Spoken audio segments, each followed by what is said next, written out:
UFC Fight Night, Allen versus Curtis 2. The UFC threw together enough Dana White Contender Series alums to put together a halfway passable card here. So let's go ahead and break this down. I'm going to go through the whole card here, starting with Melissa Mullins taking on Nora Cornolle. I really like Melissa's game. She keeps it pretty simple, throws simple combinations, ones, twos, a lot of forward pressure. She had a really impressive win over Almeida in her UFC debut. Nora is pretty tough too, although she did kind of get controlled by Jocelyn Edwards in their fight, which was a bit concerning. Did manage to win that fight when it was standing, but I think Mullins is just the more well-rounded fighter here. I'm taking her to win a decision. Next fight is Dylan Budka taking on Cesar Almeida. Budka is a pretty decent fighter who managed to win his Dana White Contender Series debut with a lot of grappling, really out-grappled and pretty much physically dominated his opponent who gassed pretty early on. He's taking on Cesar Almeida, who's a very accomplished kickboxer. I'm sure you're going to hear the announcing crew talk about it multiple times, but he's best known for having a win over Alex Pereira back in the day in the kickboxing ring. He passed the grappling test in his Dana White Contender Series fight against a younger Brazilian prospect, but I think Budka is the slightly better grappler than that guy, and it's just tough to trust a guy 36 years old, so new to the game. I'm taking Budka to win a decision, although I would love to see Cesar Almeida find a way to overcome the grappling of Budka and get a matchup against a striker, which should be really interesting. Next fight up is Dan Argueta taking on Jean Matsumoto, or it might be Jean. Matsumoto really impressed in his Dana White Contender Series win. Bisping and the crew were actually gassing him up astonishing amounts. They were treating him like he was the second coming. Just absolutely, they were floored by his performance in that fight. It was a heck of a fight. Dana White entered the ring when it was all done because both guys just left it all out there. One of the better fights you'll see in the Contender Series. But yeah, don't get me wrong, he definitely looked good. He's only 24 years old, but did not look his age. He looked super skilled, super polished in there as well. He's taking on Dan Argueta, who, it just doesn't seem like a lot is going right for him. He's got 2 fights that have been ruled no contest. One of those was like an eye poke or something. I don't even know. The other one was a fight that the decision just got overturned. He really lost the decision in that fight. I think it was retroactively overturned. I think Matsumoto is going to win the decision here. He's super polished, and Dan Argueta, I don't think will offer much of a grappling threat or really a striking threat here. I think Matsumoto is going to be the much better striker. Next fight is Pedro Falcao taking on Victor Hugo. Both these guys are Dana White Contender Series alums. Falcao got his win about 2.5 years ago. It was a KO win over a much older fighter, guy with a decent wrestling pedigree, though. I'm surprised that it's taken this long for Falcao to get called up to the UFC. I'm not sure if that's more on him or if the UFC has just really not given him a call until now. But he's coming on pretty short notice, from my understanding here. But he looked really impressive in that fight, really strong. Victor Hugo is a guy who got a submission knee bar finish in his Contender Series fight, but there were a few things that concerned me about his game. A lot of just reckless throwing strikes that had absolutely no shot of landing, just kind of wasting his gas tank for no reason. And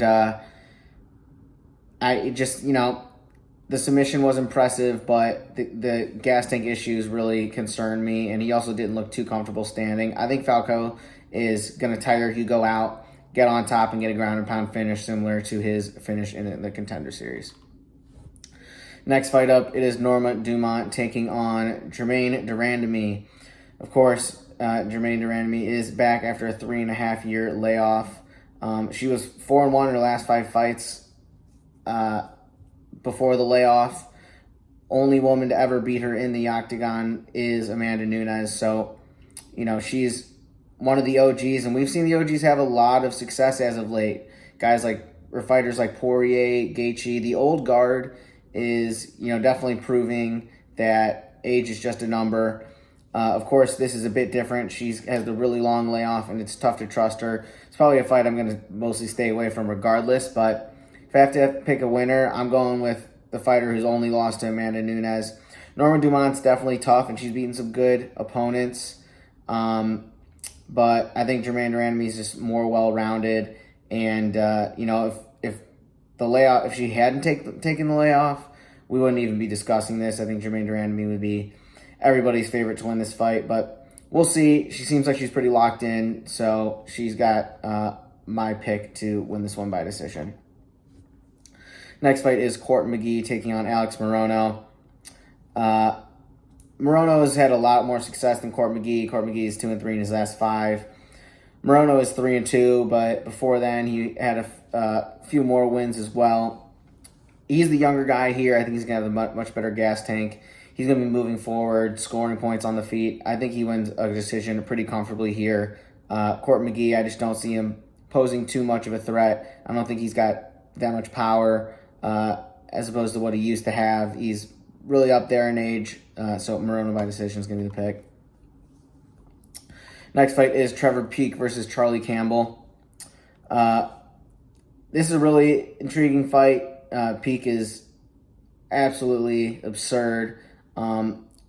His debut versus Chepe Mariscal, a guy who's fighting on this card later, that wasn't his debut, but his second to most recent fight versus Chepe. I think we saw him kind of get exposed for just a lack of skill in the striking department. I mean, the guy he honestly just has no bag, to put it in basketball terms. He's super raw, and I think he did take some steps forward in his most recent fight versus Muhammad Yahya, a fight that he won pretty handily, but not enough for me to trust against a guy like Charlie Campbell, who really looks the part of an MMA fighter, super skilled in there. He just passes the eye test a lot better. And I think Campbell has pretty great power of himself. He won his debut by KO, and really against most people would have gotten a KO in his Dana White Contender Series fight. Wobbled Chris Duncan like an absurd amount of times, and Duncan, by some miracle, managed to survive and get an insane comeback KO. But that happens in the sport. I think he's the much better guy here. I'm taking him by KO, and I'm honestly just loving that pick. We have a heavyweight matchup next between Valter Walker and Lukasz Brzeski. Walker, obviously, younger brother of Johnny Walker. Absolutely massive man. I think he weighed in at 264 today. Probably going to come into the octagon a bit heavier than that. He's 6'6", just a beast of a man. But when you want to talk about the eye test, he does not pass the eye test. Similar to his big bro, I just don't think he has good hands at all. Neither of them are really that good at throwing punches. I think that's kind of why we've seen Johnny Walker try to land all these crazy knees and elbows and stuff. I don't know what it is about them, but they just do not have a lot of power in his hands. And I'm going back and I'm watching Walker's fights earlier, Valter Walker that is, and he's just fighting absolute bums. Brzeski is still looking for his first UFC fight. He is 0-3, but he's not like he's some super big heavyweight, but I think he's going to be the biggest guy Walker has fought up to date, and even though he's only like 6'4", 230 something, so he's on the smaller side of the heavyweight spectrum as well. But I think he's going to have the much better gas tank, the much better hands. I think he wins a decision here. I really like Brzeski straight up, but Walker hasn't been finished yet, so I'm not sure if he's going to get finished. I think Brzeski's just going to outlast him, and we're going to see Walker be panting and just struggling in the third round of this fight, where Brzeski can kind of turn it up and win a decision. Next fight up is a fight between Ignacio Bahamondes and Christos Giagos. Bahamondes, he's a guy who I kind of compare to Joaquin Buckley in terms of their career trajectories up to this point. Both had crazy highlight reel KOs earlier in their careers. Of course, Bahamondes first he had the front kick in the Contender Series, which was insane, and then he followed it up with a wheel kick KO that's on a short list for the greatest KOs of all time, similar to Buckley's KO. And I think he kind of just ran into, moving up too fast after those highlight reel KOs, kind of like what we saw from Buckley, and they took some early losses, but both guys I think are still incredibly talented. Buckley won his fight most recently. I think Bahamondes is going to win this fight. He's super tall. I think he's just about the tallest guy in the lightweight division, and he's taking on a guy in Giagos who's been finished in his last 3 losses. I think Bahamondes gets a KO, maybe nothing crazy like a spinning wheel kick, insane highlight reel KO, but I think he's just going to put the pressure on Giagos because I wouldn't be too scared of what's coming back his way. I mean, I think Giagos' most recent win was versus Ricky Glenn. Bahamondes is younger and athletically, I think, going to be a lot harder to deal with for Giagos. I'm taking Bahamondes to win this by KO. Next fight up is Morgan Charrière taking on Chepe Mariscal. Charrière is 1-0 in the UFC, and he had a really impressive debut in France. He showed really great kicks in that fight. He was just attacking the body of his opponent and ended up getting like a front kick, liver kick KO, something that I don't think I've seen since or before then. Really impressive. And kicks, I think, are something that Chepe Mariscal struggles with in his fight versus Jack Jenkins. Jenkins was getting the kicks off and landing a lot of them in that fight. Of course, in the end, Mariscal ended up having like a judo throw of Jenkins, who braced with his arm and ended up like dislocating his elbow or whatever. So, pretty crazy fight from Mariscal there. I think Mariscal does have really great dirty boxing, though, and he's coming in with a really complete skill set. I think a lot of people wrote him off as like being some crazy brawler guy, but he's a lot more technical than people, I think, had given him credit for. I think he wins this one by decision. He's super strong. I think he's going to bully Morgan a bit, put him up against the cage, and it's kind of hard to throw kicks when you're moving backwards, and I think Mariscal is going to force the issue, force Charrière moving back, and I think he wins a decision. Our co-main event is a matchup between Alex Hernandez and Damon Jackson. To give you an idea of the state of this card, it's pretty insane that that's the co-main here. But here we are. Both these guys have been kind of up and down in their career. I would say Hernandez has been fighting the tougher guys as of late. Algio Moicano, Billy Quarantillo. Damon Jackson, on the other hand, not quite as tough of opponents in his last 5 fights. He had that crazy KO win over Pat Sabatini. I think a fight that he was, a lot of people had him losing. Really inspirational, like beautiful. I think it was, on the weekend of a relative or his brother passing away. So that was really one of the more powerful moments in that I've seen in the UFC. That being said, he did go on to lose 2 in a row after that fight. And I think his chin is a bit suspect. He's getting up there in age, and he's had a lot of wars in his career.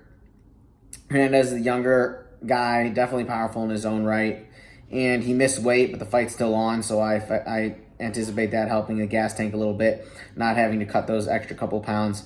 I think he gets a KO win here over Damon Jackson. Similar to his KO over Mike Breeden, pushes him up against the cage and just forces the referee to step in. Our main event is Brendan Allen taking on Chris Curtis in the middleweight division. This is the rematch. Curtis KO'd Brendan Allen in December of 2021. I think Brendan Allen was 26 at the time. Chris Curtis is of course had an entire career of fights under his belt at that point. Curtis, I think, is one of the toughest draws for anyone in the middleweight division. He's just really tough stylistically to match up with.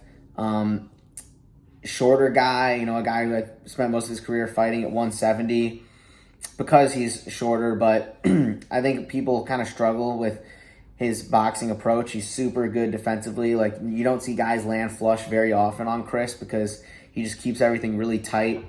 It's tough to find his chin. And guys are often just kind of punching down on him, which I think people aren't really used to, fighting guy of that stature in the middleweight division. I gotta say, though, I am surprised Brendan Allen's only a 2-1 favorite. He's been absolutely on fire since that loss. He's looked like a completely different dude. He's on a 6-fight win streak since that fight. And,